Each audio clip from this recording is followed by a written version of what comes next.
things, and now I'm ready to move on and make this butcher block countertop. So I got some local red maple. So I got my layout for the top here.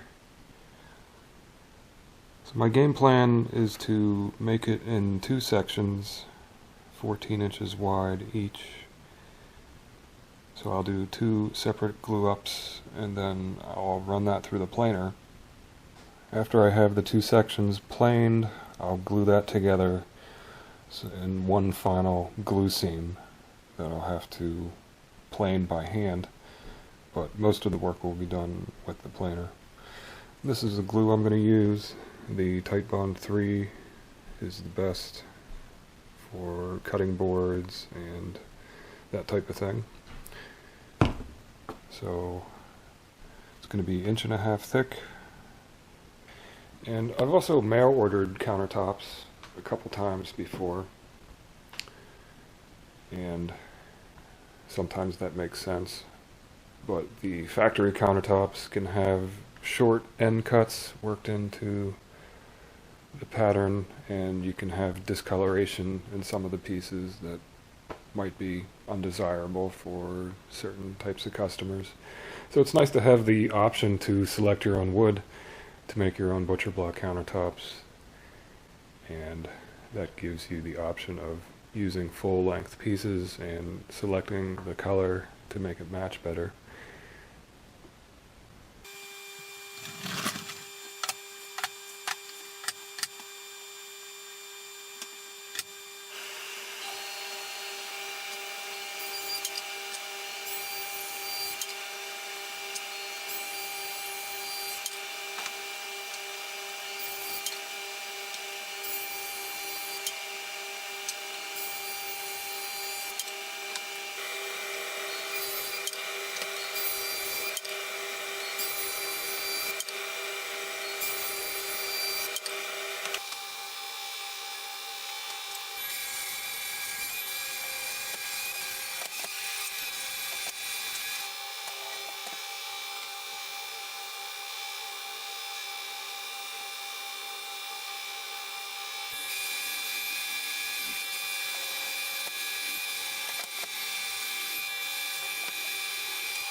So this is the underside of the countertop, and this is a result of acid staining from the wet glue contacting the pipe clamp.